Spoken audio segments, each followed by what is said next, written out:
అందరికీ నమస్కారం. నేను మీ గంటి ఉష. నా మిత్రులకి, శ్రేయోభిలాషులకి, సబ్స్క్రైబర్స్కి మంచి మంచి కామెంట్స్ తోటి నా వీడియోస్ చూసి నన్ను ప్రోత్సహిస్తున్న నా అభిమానులందరికీ కూడా కృతజ్ఞతలు, శుభాభినందనలు. ఈ మధ్యన ఒక స్టూడెంటు తన గురువుని, అంటే విద్య బోధ చేసే టీచర్ని, ఉపాధ్యాయురాలిని చెప్పుతో కొట్టిన తీరు, ఆ వయనం, ఆ సంగతి, సందర్భం అందరికీ కూడా ఆ వీడియో వైరల్ అయింది. అందరూ కూడా దాన్ని చూశారు, అందరూ కూడా దాన్ని ఖండించారు ఏకకంఠంతో. చాలా అద్భుతమైన విషయం అండి. మొట్టమొదట ఇలాగే మీరందరూ కూడా, మీరేమిటి మనమందరం కూడా అన్యాయం జరిగిన చోట, అధర్మం జరిగిన చోట ఆ క్షణమే నోరు పెట్టి దాన్ని ఖండించడం వలన ఉపయోగం ఉంటుంది. మనకి సామెత కూడా ఉంది చూసారా, దొంగపడ్డ 6 నెలలకి కుక్క మురిగిందిట అని. ప్రయోజనం లేదు. అలాగే నిజంగా ఇప్పుడు అందరూ కూడా ఈ విషయం గురించి ముక్త కంఠంతో ఖండించినందుకు గాను కాలేజీ యాజమాన్యం ఆ అమ్మాయిని సస్పెండ్ చేశారు. అది చాలా గొప్ప విషయం అనే చెప్పాలి. అంటే గొప్ప విషయమా అంటే, కాలేజీ వారు తమ ఉపాధ్యాయురాల పట్ల చూపించినటువంటి స్పందన అద్భుతంగా ఉంది, చాలా బాగుంది. అలాగే తల్లిదండ్రులు కూడా అమ్మాయికి,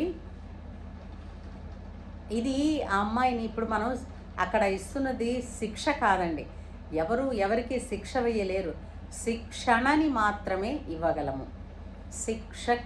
శిక్షణకి ఒక్క అక్షరంలో దాని తాలూకు అర్థం, ఆ పరమార్థం మారిపోతుంది.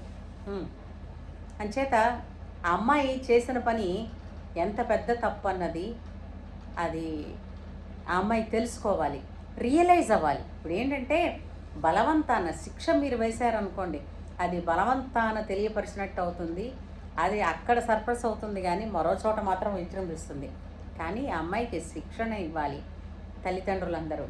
చూడమ్మా, ఏ గురువునైతే చెప్పు తీసి పట్టుకుని కొట్టి కేవలం 12,000 రూపాయల ఫోను దాచేస్తావా అని 12,000 రూపాయల ఫోన్ ఖరీదు కూడా చెప్తావు అన్నావు. 12,000 రూపాయల ఫోన్కే నువ్వు ఇలా అంటే, కొన్ని కోట్లు ఇచ్చినా కూడా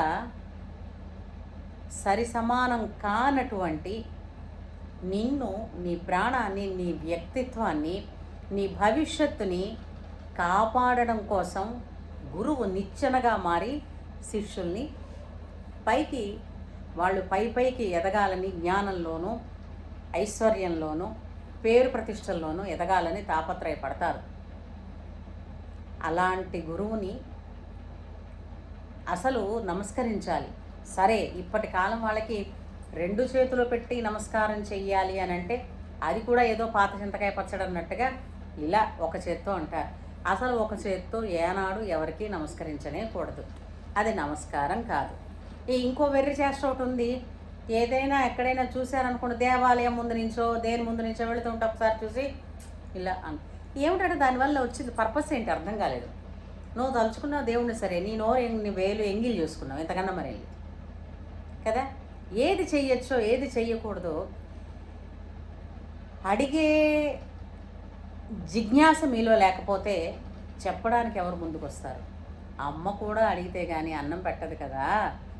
జ్ఞానభిక్ష కూడా పెట్టాలి అని అంటే గురువుల దగ్గర, తల్లిదండ్రుల దగ్గర, పెద్దల దగ్గర వినయం, విధేయత ఉన్నప్పుడు కదా అవన్నీ వస్తాయి.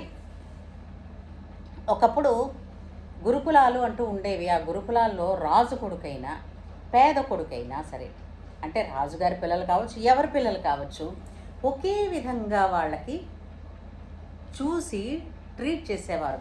అంతేకాకుండా డిగ్నిటీ ఆఫ్ లేబర్ అన్నది అక్కడ గురుకులాల్లో నేర్పేవారు. లేదంటే రామచంద్రుడు అంతటి వాడికి అనుకుంటావా, రామచంద్రుడు కదా, రామచంద్రుడికి వశిష్ఠుడి దగ్గర గురుకులం చేయలేదా? శ్రీకృష్ణ పరమాత్మ సౌందీపని మహర్షి దగ్గర మన చేయలేదా? గురుకులంలోకి వెళ్ళలేదా? చెప్పండి.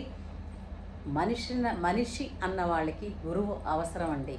అంతెందుకండి, అందుకే కదూ మన భూమికి అతి దగ్గరలో ఉన్న అతి పెద్ద గ్రహమైనటువంటి గురుగ్రహం మన భూమి మీదకి వచ్చేటువంటి చాలా చాలా చాలా దుష్టమైనటువంటి గ్రహ శకలాలు కావచ్చు, వేటినైనా అది లాక్కుంటూ పోతుంది. దానికి ఉన్న ఆకర్షణ శక్తి, ఎందుకంటే అది పెద్దది కాబట్టి ఆ ఆకర్షణ శక్తి వల్ల మనకు వచ్చే చూడని.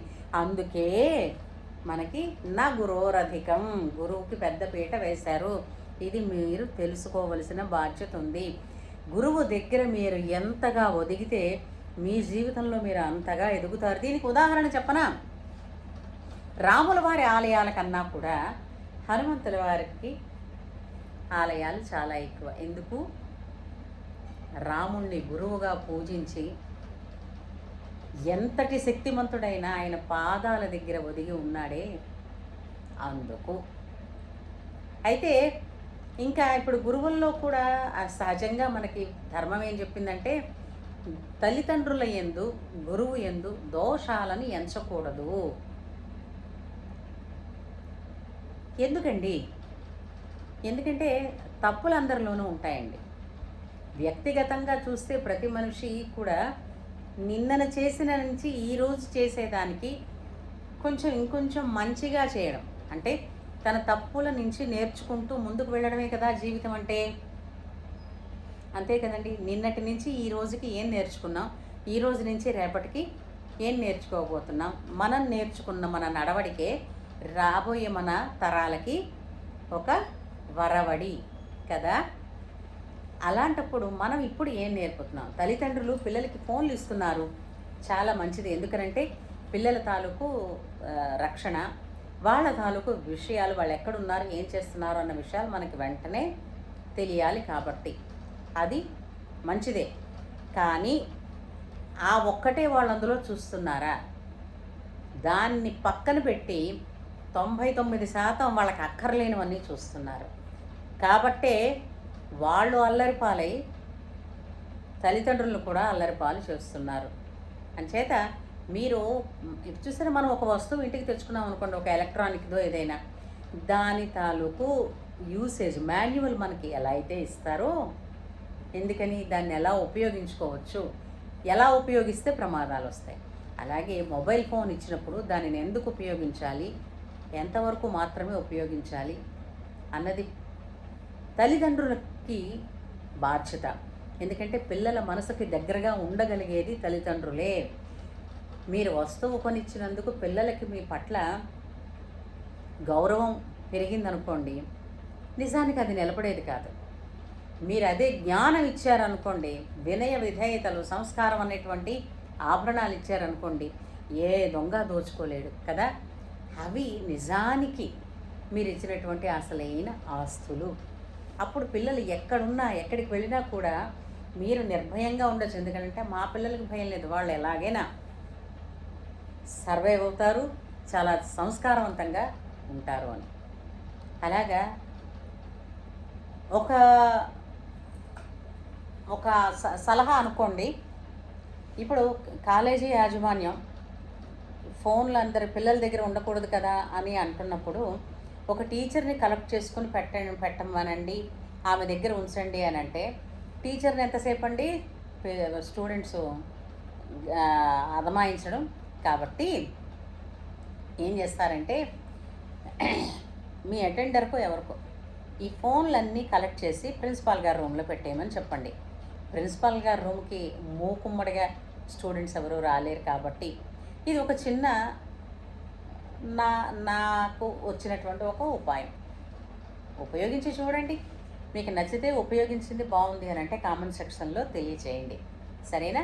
ఎందుకంటే టీచర్స్ మీద ఇలాంటి అఘాయిత్యాలు తప్పాలి, పిల్లల్ని ఇలాగా బయటికి ఎక్స్పోజ్ చేయడం అసలు ఈ తగు రావాల్సిన పని లేదు.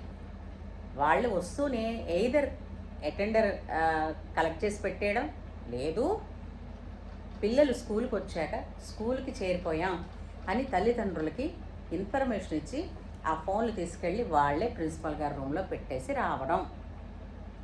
చాలా సులువైన పని, రిస్క్ లేని పని. మళ్ళీ కాలేజ్ అయిపోయింది, వాళ్ళు బయటకు వెళ్తున్నారు అన్నప్పుడు అందరూ ఆ గదిలోకి వెళ్ళి ఎవరి ఫోన్లు వాళ్ళు తీసుకుని వచ్చేస్తారు. బాగుంది కదా అది. ఎందుకంటే మొన్నన ఒక ఉపాధ్యాయురాలు నన్ను కలిసినప్పుడు ఆమె ఉపాధ్యాయుల బాధలు ఎంత చెప్పారనంటే ఆవిడ చాలా బాధపడ్డారు. ఎందుకనంటే ఆరో క్లాసు 5వ క్లాసు చదువుతున్న అమ్మాయిలు కూడా ఈ ఈ విధమైనటువంటి పక్కతోవలు పట్టేటటువంటి ఆవశ్యకత కనపడుతోంది. ఏమైనా పిల్లల గురించి చెప్దాము, అలా కాదమ్మా అని అంటే తల్లిదండ్రుల్ని తీసుకుని వచ్చి తగుకొచ్చేస్తున్నారు, నన్ను తిడుతున్నారని, కొడుతున్నారని, అది హెరాస్మెంట్ అని. ఒక్క విషయం అండి, గురువు కానీ తల్లి కానీ ఒక దెబ్బ వేయకుండా పిల్లలు ఎదిగారు అని అంటే అంతవరకు ఎందుకనండి. మహామంత్రి తిమ్మరసు కృష్ణదేవరాయల్ని రాజును చేసిన తర్వాత, కిరీటం పెట్టిన తర్వాత అప్పాజీకి నమస్కరించడానికి వస్తే అప్పాజీ ఏం చేశాడు? తిమ్మరసు లాగి ఒక లంపకాయ కొట్టాడు. ఎందుకని? నేను రాజుని, ఇప్పుడు నువ్వు నన్ను కొడతావా అని అనలేదు. ఇందులో ఏదో పరమార్థం ఉంది, చెప్పండి అప్పాజీ అని అడిగాడు. ఏంటి అంతకన్నా గొప్పవాళ్ళ మనం అందరూను, ఈ పిల్లలందరూను? ఏం చెప్పాడు? ఇతరులకి శిక్ష వేసే ముందు ఆ శిక్ష తాలూకు బాధ ఏమిటో ముందు నువ్వు తెలుసుకున్న రోజున నిజాయితీగా జడ్జిమెంట్ ఇస్తావు, తీర్పుని చెప్తావు అన్న ఉద్దేశంతో కృష్ణదేవరాయల్ని కొట్టాడు తిమ్మరసు. ఇలాంటి కథలు ఏవీ చెప్పకుండా ఎంతసేపు సీరియల్స్లో మునిగిపోవడం, లేదంటే సినిమాలో మునిగిపోవడం, డబ్బులు రెండు చేతుల కాదు 4 చేతుల సంపాదిస్తున్నాం, పిల్లలకు అవసరమైనవన్నీ ఇస్తున్నాం. పిల్లలకి కాకపోతే ఎవరి కోసం సంపాదన? పిల్లల కోసమే. ఎందుకని? వాళ్ళు మనకన్నా వాళ్ళు గొప్పగా ఉండాలని, వాళ్ళ జీవితంలో వాళ్ళకి ఏ విధమైనటువంటి లోటు లేకుండా ఉండాలని. Very good. మీరు ఇచ్చే ఆస్తులన్నిటితో పాటు కించిత్ సంస్కారం, కించిత్ వినయం, కించిత్ ఓపిక, ఇవి నేర్పండి. అవి ఆత్మస్థైర్యాన్ని ఇచ్చి ఎలాంటి ఒడిదుడుకుల్లోనైనా సరే నిలబడి ముందుకెళ్తారు. లేదంటే ఇప్పుడు చాలా చోట్ల చూస్తున్నాం కదా, ఎందులోనైనా ఓడిపోయినా నేను కరెక్టే, వాళ్ళే తప్పు అని చెప్పి ఆ జడ్జిమెంట్ ఇచ్చేవాళ్ళని కావచ్చు, మిగిలిన వాళ్ళందరినీ తిట్టడమే. అది చేతకానితనం అవుతుందండి. తల్లిదండ్రులు పిల్లలకి ఇవన్నీ ఇచ్చేస్తే సరిపోదు, వాళ్ళతో కూర్చుని టైం స్పెండ్ చేయండి, వాళ్ళతో మాట్లాడండి,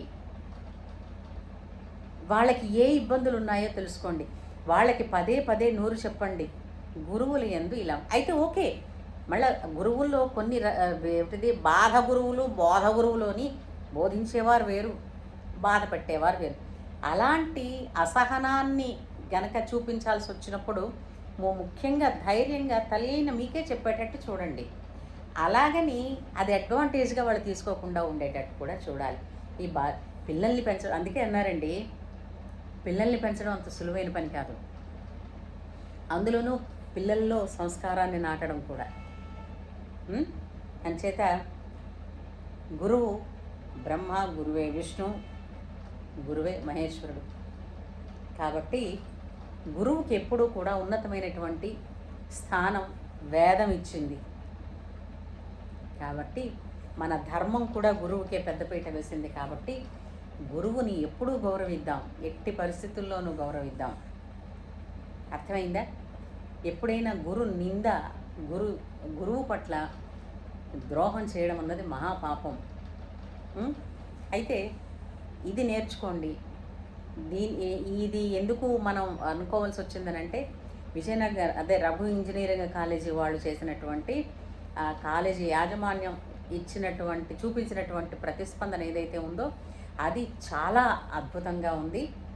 ఆ అమ్మాయికి కూడా మంచి ధైర్యాన్ని ఇచ్చి, తల్లిదండ్రులు ఆ అమ్మాయికి మంచి బుద్ధినిచ్చి ఆ అమ్మాయిని ఉన్నతమైనటువంటి మార్గంలో నడిపిస్తారని ఆశిస్తూ, ఇలాంటి సంఘటనలు మళ్ళీ ఎక్కడా కూడా రిపీట్ అవ్వకుండా చూసుకోవాల్సిన బాధ్యత కాలేజీకి ఉంటుంది, పాఠశాలలకి ఉంటుంది, అలాగే పిల్లల తల్లిదండ్రులకు కూడా ఉంటుంది అని విన్నవించుకుంటూ ఉంటాను. సెలవు.